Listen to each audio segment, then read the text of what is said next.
Swastiastu. Selamat pagi, Bapak dan Ibu Guru. Salam dan bahagia. Perkenalkan, nama saya Inengah Jati Artawan dari SD Negeri 1 Peguyangan.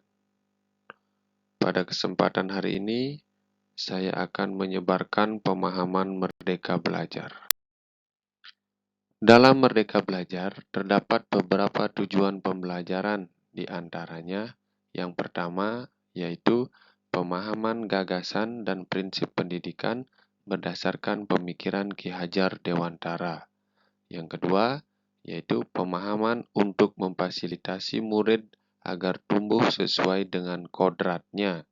Yang ketiga yaitu penerapan pembelajaran yang memerdekakan murid. Dalam Merdeka Belajar, terdapat 5 modul yang harus kita pelajari. Di antaranya, modul 1, kita akan mempelajari tentang mengenali diri dan perannya sebagai pendidik.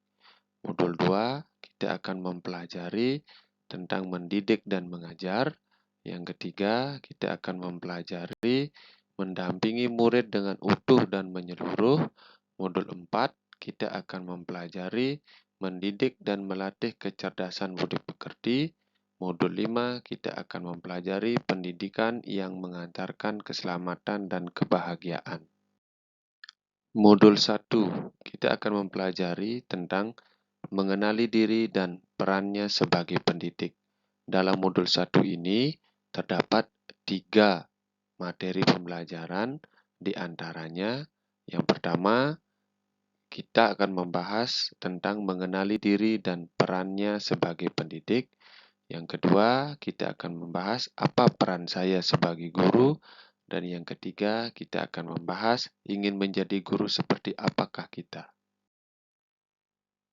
Baik, kita akan membahas materi yang pertama, yaitu mengenali diri dan perannya sebagai pendidik. Nah, di materi ini ada 2 hal yang harus kita pahami. Yang pertama yaitu kita harus mampu mengetahui kekuatan dan kelemahan diri kita.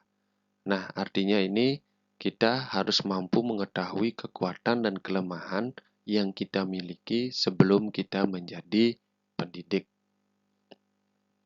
Nah, hal yang kedua yang harus kita ketahui yaitu kita harus mampu mengenali karakteristik dan kebutuhan siswa. Ini sudah jelas, jadi sebelum nanti kita turun sebagai pendidik, jadi kita harus mampu mengetahui karakter dan kebutuhan siswa. Kita lanjut ke materi yang kedua, apa peran saya sebagai guru? Nah, di sini peran saya sebagai guru yang pertama yaitu sebagai penuntun, yang kedua yaitu sebagai motivator, yang ketiga sebagai fasilitator, dan yang keempat sebagai penggerak. Kemudian materi yang ketiga, ingin menjadi guru seperti apa saya? Nah, di sini mengutip apa yang disampaikan oleh Ki Hajar Dewantara, yaitu sistem Among yang berbunyi ing ngarso sun tulodo ing madyo mangun karso tut wuri handayani. Ya, dari kutipan tersebut, jadi saya ingin menjadi guru yang senantiasa memberikan dan menjadi contoh yang baik untuk murid-muridnya. Yang kedua, saya ingin menjadi guru yang senantiasa membangkitkan minat dan memberikan dukungan kepada setiap murid. Yang ketiga, saya senantiasa memberikan dorongan moral dan motivasi kepada murid-murid. Kita lanjut ke modul 2, yaitu mendidik dan mengajar. Nah, di modul 2 ini ada 3 materi pembelajaran yang dibahas. Yang pertama yaitu mendidik menyeluruh. Yang kedua yaitu pendidikan selama 1 abad. Yang ketiga yaitu menjadi manusia utuh. Materi yang pertama yaitu mendidik menyeluruh, di mana arti dari mendidik menyeluruh ini yaitu menuntun tumbuh atau hidupnya untuk memajukan perkembangan budi pekerti, keterampilan berpikir, mengembangkan kecerdasan batin dan jasmani murid, Oleh karena itu, pendidikan secara menyeluruh sebaiknya dibangun setinggi-tingginya agar dapat memperbaiki perilaku secara lahir dan batin. Ini maksudnya mendidik menyeluruh ini yaitu tidak hanya mendidik satu karakter saja, melainkan mendidik secara keseluruhan yang dapat mempengaruhi perilaku lahir dan batin seseorang. Baik, kita lanjut ke materi kedua, yaitu pendidikan selama 1 abad. Nah, di mana seperti di zaman kolonial yang masih menggunakan sistem pendidikan perintah dan sanksi. Selain itu, proses pembelajaran hanya memfokuskan satu perkembangan saja, sehingga Ki Hajar Dewantara menyampaikan bahwa pendidikan pada zaman kolonial hanya tempat pendidikan pikiran yang menyebarkan kecerdasan saja, tanpa ada pendidikan emosional atau tanpa adanya olah rasa. Baik, kita lanjut ke materi yang ketiga, yaitu menjadi manusia utuh.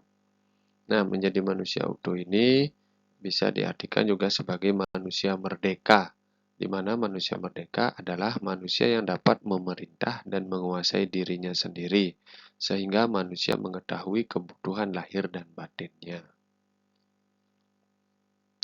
Berdasarkan hal ini, maka kita sebagai pendidik akan dapat membantu murid memenuhi kebutuhan keduanya untuk mencapai keseimbangan dan menjalani kehidupannya. Sehingga setelah siswa mencapai keseimbangan kehidupannya, siswa itu bisa disebut manusia utuh. Selanjutnya kita akan lanjut ke modul 3, yaitu mendampingi murid dengan utuh dan menyeluruh. Nah, dalam modul 3 ini ada 2 materi yang akan kita bahas. Yang pertama yaitu kodrat murid, yang kedua yaitu trikon. Baik, yang pertama kita akan bahas yaitu kodrat murid. Nah, kodrat murid ini ada 3. Yang pertama yaitu kodrat keadaan, di mana kodrat keadaan ini mengacu atau berkaitan dengan segala bentuk perubahan yang terjadi dalam diri murid. Yang kedua yaitu kodrat alam, di mana kodrat alam ini yaitu berkaitan dengan sifat sejak lahir dan bentuk lingkungan tempat murid tinggal dan tumbuh. Kemudian yang ketiga yaitu kodrat zaman, di mana kodrat zaman ini yaitu berkaitan dengan isi dan irama yang terus mengalami perubahan dari waktu ke waktu. Baik, kita masuk ke materi yang kedua yaitu asas trikon.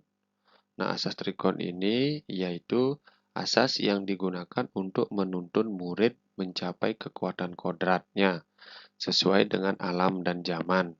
Asas trikon ini ada 3. Yang pertama yaitu continue. Continue ini adalah pengembangan yang dilakukan secara berkesinambungan. Terus kemudian yang kedua itu ada konvergen, yaitu pengembangan yang dilakukan dapat mengambil dari berbagai sumber di luar. Yang ketiga yaitu konsentris. Konsentris ini yaitu pengembangan pendidikan yang dilakukan harus tetap berdasarkan kebudayaannya sendiri. Baik, kita akan lanjut ke modul 4, yaitu mendidik dan melatih kecerdasan budi pekerti. Nah, dalam modul 4 ini ada 2 materi yang akan dibahas. Yang pertama yaitu tentang budi pekerti, yang kedua yaitu tentang teori konvergensi. Nah, materi yang pertama yaitu tentang budi pekerti, di mana budi pekerti ini yaitu bulatnya jiwa manusia yang merupakan hasil bersatunya gerak pikiran, perasaan, dan kehendak atau kemauan sehingga menimbulkan suatu tenaga, atau dengan istilah lain perpaduan dari cipta atau kognitif, rasa atau afektif, sehingga menghasilkan karsa. Jadi budi pekerti ini dapat dipengaruhi oleh cipta atau kognitif daya pikir manusia, kemudian rasa, daya sikap manusia sehingga nanti bisa menghasilkan karsa atau perilaku yang baik. Dan kita lanjut materi yang kedua, yaitu teori konvergensi. Nah, teori konvergensi ini ada dua. Yang pertama, teori tabula rasa. Nah, teori tabula rasa ini yaitu kodrat anak ibarat murid adalah kertas kosong yang dapat diisi dan ditulis oleh pendidik, sehingga pengetahuan dan wawasan yang diinginkan oleh pendidik sendiri. Ini artinya jadi siswa itu diibaratkan sebagai orang yang masih belum mengetahui apa-apa.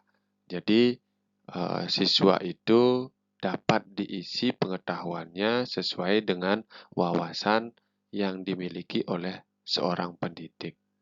Kemudian yang kedua yaitu teori negatif. Nah, teori negatif ini yaitu kodrat anak ibarat murid adalah kertas yang sudah terisi penuh dengan berbagai macam coretan dan tulisan.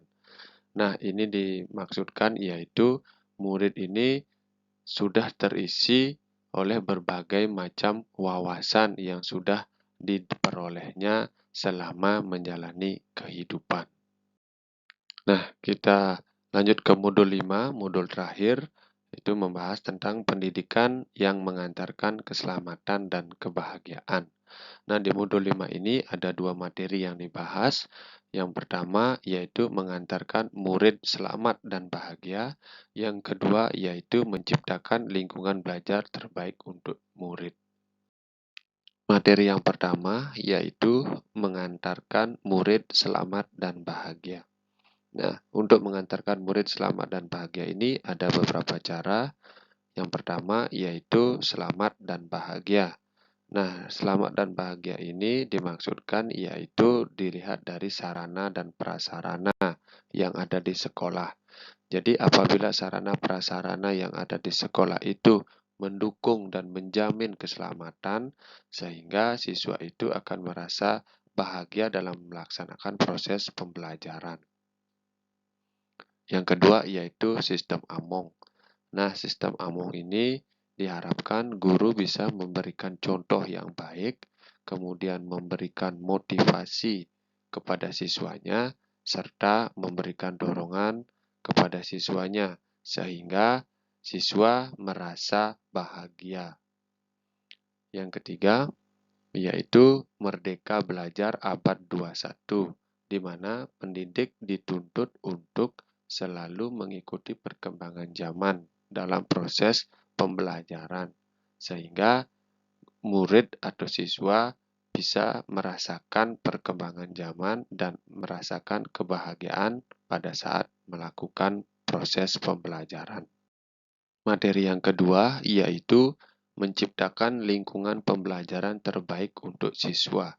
Nah, dalam proses menciptakan lingkungan pelajaran terbaik untuk siswa ini ada beberapa cara. Yang pertama yaitu membimbing murid. Nah, maksud dari membimbing murid ini yaitu seorang pendidik itu harus bisa mengarahkan dan membimbing siswanya agar menjadi siswa yang memiliki karakter yang baik. Kemudian yang kedua yaitu peran keluarga, sekolah, dan masyarakat. Nah, ketiga peran ini sangat berkaitan satu sama lain, di mana keluarga yaitu memiliki peran untuk membimbing di keluarganya. Sedangkan di sekolah itu membimbing siswa pada saat jam pembelajaran. Sedangkan di masyarakat yaitu membimbing siswa dalam proses sosialisasi di masyarakat. Demikianlah pemaparan Merdeka Belajar dari saya. Atas perhatiannya, saya mengucapkan terima kasih. Tidak lupa saya mohon kepada Bapak Ibu Guru yang menyaksikan pemaparan saya untuk memberikan umpan balik, kritik atau saran yang membangun sehingga ke depannya saya bisa lebih baik lagi.